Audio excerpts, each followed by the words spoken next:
If you love Baltimore sports, you'll love WNST.net. Ladies and gentlemen, this is WNST. Welcome out to Hampstead as we return to Carroll County for Thursday Night Live. Dennis Pitta was saying this is a tame crowd tonight.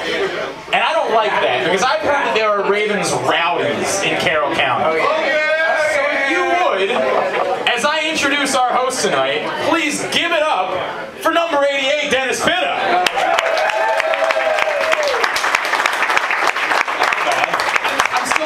I got the honest. We got one rowdy. Yeah, there is a rowdy. Yeah. Well, there is a rowdy that came out tonight. The rest of them were just like, I like him. He's a good football player. I'll politely golf clap for him. I thought we were at the Ryder Cup for a second. You don't know, the Ryder Cup is actually loud and raucous. Yeah, the Ryder Cup was real loud this year. I thought we were at like the Bell South Classic in Charlotte or something like that. Have you ever been to the Waste Management Open in Phoenix? I have been to the Waste Management Open in Phoenix. That's a golf tournament. I don't remember some of my trips to the Waste Management Open in Phoenix. You and I live different lives. Yeah, well, I remember all of them. So. Yeah, right. It's a rock star course. Like, yeah. I actually played. Have you ever played was that the 16th? No, I haven't played. You played the course? I played the one hole. They did a pro-am and let me come out and try to swing for the green on the 16th. The one where they boo you if you miss it. Yeah, the state. Yeah. I badly missed it, and I got just badly booed. Oh, there was people like watching. Yeah, and they were drinking, and so I got booed. So you got heavily. I can't imagine the kind of pressure that those guys have in that kind of a situation. I mean, you just don't see that in golf. It's like a football crowd. Yeah, it really is. It's like a football crowd. A bunch of rowdy Arizona State fans hanging out. Yeah. All right, so now we're going to try again to get rowdy. All right? Because Dennis has been working on his introductions for these last 3 weeks. No, he's been working really hard. He promised me every week that he would improve on introducing his player guests. I've never promised you. No, you said that. I remember you saying that. You said every week, Glenn, I want this to be the best part of the show. And so I'm expecting it to be.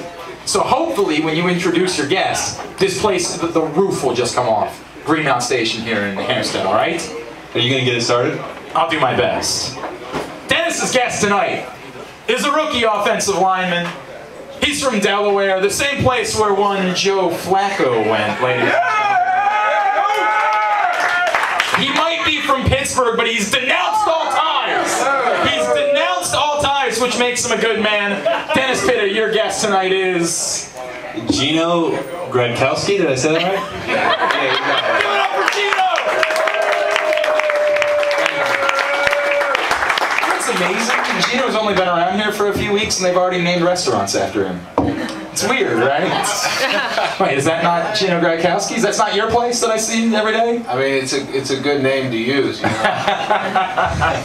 Gino, you ever been out to do a show before? Is this your first time? This is my first time. I'm excited about it. We have now everybody be easy on Gino. It's his first time. You know how that works. Just be careful with him. Dennis, tell me about.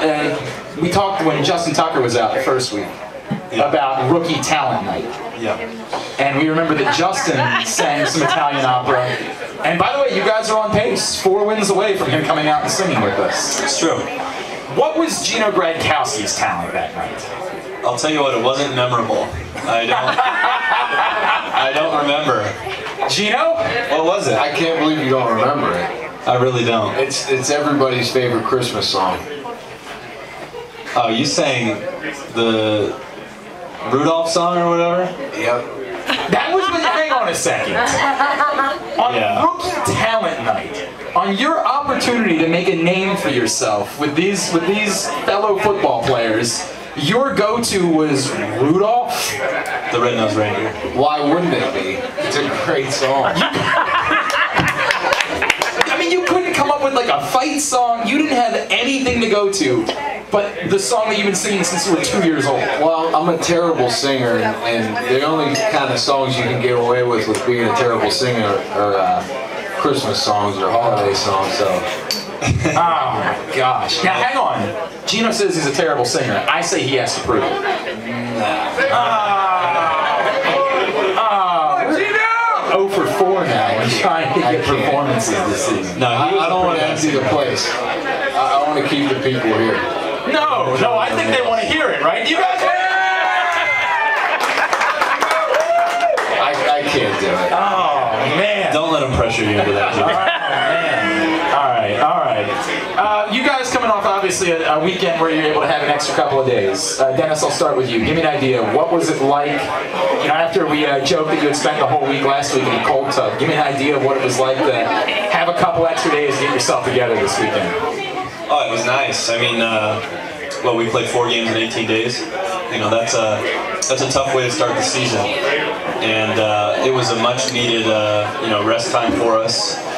You know, I didn't do a whole lot. I just relaxed, you know, got off my feet and made sure I was, you know, fresh for this week. So it was enjoyable. I heard that was kind of common, Gino. I heard there was a lot of sitting around on couches going on this weekend for Ravens players. Yeah, well, you know, I had a chance to fly into Columbus and visit with my sister, and hung out with both of my sisters and my one niece, so it was a lot of fun for me to kind of just get away for a couple days and spend some time with family, but you know, most of that time was on the couch. Hang on, then, is this the difference between rookies and veterans, that once in 3 years he's going to want to spend every waking moment doing nothing? Yeah, exactly. I think my rookie year I was flying all over too, and we got a couple days off, but now, you know, it's nice to be able to just sit, relax, and not have to do anything. Sure, no question about it. You guys got a big win over the Browns, and you know, here's what, I don't know if you're used to this. When you win, you hear things like this.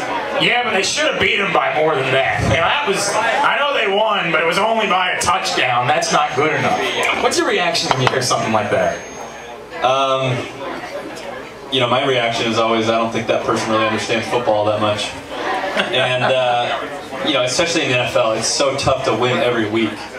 And when you face a team like the Browns, who came into that game 0-3, desperate for a win, you know, you knew they were going to play hard. They were going to give you their best game. And for us to be able to hold them off and win that game, you know, whether it was pretty or ugly, a win's a win for us. And, you know, to cap off that, you know, 18-day stretch of 4 games, you know, what better way than to get a win and then be able to relax a little bit. Gino, this has got to feel pretty good for you to start your NFL career. It seems like all you guys do is win. You know, you sort of write it down. Every time I play, I'm just going to figure that I win. Yeah, it's a great situation for me coming in, being able to learn behind Burt and being on a winning team. You know, Dennis said it right. This division is tough, and we have a lot of tough teams in this division. And the Browns are a lot better than their record shows. They're a tough young team, and you know, they fought hard on Thursday night. There was something neat that came back on Thursday night. That, of course, being the officials. The funny thing is, when we talked last Tuesday, you know, we were sort of planning it was going to be another week with the replacements. Did you notice the difference? Was the game different with the officials back? You know, those guys were like rock stars on Thursday night. They came out and they got a standing ovation. The crowd was going wild for them. So you don't always see that when the officials come out. But you know, I think the big difference between you know, the replacement officials and these, you know, the regular referees is, I think just the flow of the game was a little bit smoother, and you know, sometimes it felt like the replacement referees were huddling a lot, trying to get the calls right, trying to, you know, manage the game, whereas if somebody was having to tell them what the call was supposed to be. Yeah, I mean, and you know, coaches were having to remind them to, you know, reset the play clock, things like that, that you really take for granted with the regular referees. And so, you know, the game is just managed so much better. I mean, there's always going to be calls that are questionable, because it's tough to be a referee. It's tough to be able to see everything that goes on in the field, but I think just the flow of the game was just a lot better. Did you have a moment where you know, we saw a lot of guys go up to the replacements before the game, say, hey man, or the regular guys, say, hey man, good to have you back, give them a hug. Do you have a moment like that at all with the officials? Yeah, I had a nice moment with one of the officials. I don't even know his name, but I ran by him. We were just doing warm-ups. I ran by him and said, welcome back. And he had a nice smile on his face, so it's good to see those guys back out there. Gino, did you notice the difference? I felt bad for those guys, because anytime you have that magnifying glass on somebody, any mistake they make is just gonna, you know, look worse. And it's a tough game to officiate. There were a lot of mistakes. Yeah, and there were some big ones. So I'm happy that the regular refs are back, and that whole deal got done. And you know, like Dennis said, what really was the speed of everything that I think kind of got them held up. And now that the real refs are back, it seems to flow a lot better. I had the 5-minute mark of the second quarter. You tell me if it was before or after. When was the first time you said, geez, we don't really like these guys either? Yeah, I think there was a couple of questionable calls, in the game. That always happens, in football games. But we were kind of joking on the side, like, oh, geez, the replacement referees probably would have called that or something. Right. Always joking. But like Gino said, I felt bad for those replacement referees because they were just getting picked apart. And it's tough when they didn't manage the game really well initially. They just got put under the microscope, and so it was a tough situation for them. Unfortunately, they get to fall back into the shadows and relax a little bit. Thursday Night Live, presented by Fremont Mortgage. We are out here at Greenmount Station in Hampstead, WNST in Carroll County. Dennis Pitta, Gino Gradkowski joining us here. Guys, this is an interesting situation. Gino was talking a second ago, Dennis, about having the opportunity to learn under Matt Burke. And it's sort of similar to your rookie year with the Ravens, in that you had an opportunity to learn under Todd Heath. What's that scenario like, and what kind of advice can you give to Gino about having that opportunity and taking advantage of that opportunity? Yeah, it's coming to the NFL. It's critical to find a mentor, find people that you can look up to, model yourself after, learn from them, see how they prepare themselves, see how they, handle themselves on and off the field. And for me, like you said, Todd Heath was that guy. And I built a good relationship and good friendship with Todd just in the 1 year that we were here together. And it meant the world to me to be able to step into this situation and have him there. Be able to watch him and learn some of the techniques he used, learn how he studied film, and how he went out and handled himself at practice and the games, before the games. It's just so critical to be able to learn from a guy like that, because the NFL is really unlike any other level of football, and the dedication and the amount that you have to put into it each week is just so much greater than even at the collegiate level. And so to have a guy like that, and for Gino to have a guy like Matt Burke, Matt Burke has been around this league a long time and had a ton of success. And so Gino, I think, understands the value that he can gain this year, just being able to play under Matt and see how he handles himself and see how the things that he can learn. Gino, besides probably learning that you don't want to have 6 kids, what else have you learned from Matt Burke thus far? Matt's been awesome for me.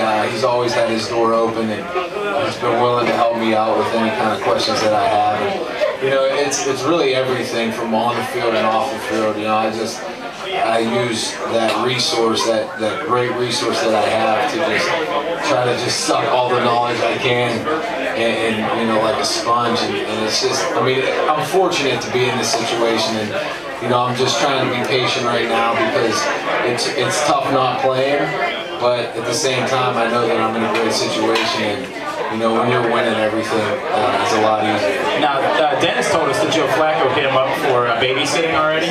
Has Matt tried to get you to change diapers or anything like that thus far? Matt hasn't tried to do anything like that yet, but he said, he did mention this week he maybe had me over for dinner, so I don't know if he's trying to Well, he says trick me into it or what. He says he's having you over for dinner. What you don't understand is he's leaving dinner for you, and you get to watch the kids while he and his wife go out. Yeah. That's what he meant when he said it. I'm afraid that might happen, but we'll see. And do you have any nieces? You got such a big family. Do you have nieces and nephews? Actually, I have a niece, and my sister and her husband have a baby, and that's the first one right now. But my older brother's married, and my other sister's married too. So I'm sure the nieces. You're assuming they're coming at some point. I'm sure they'll start. You'll be hit up for babysitting at some point. Exactly. Yeah. If you love Baltimore sports, you'll love WNST.net.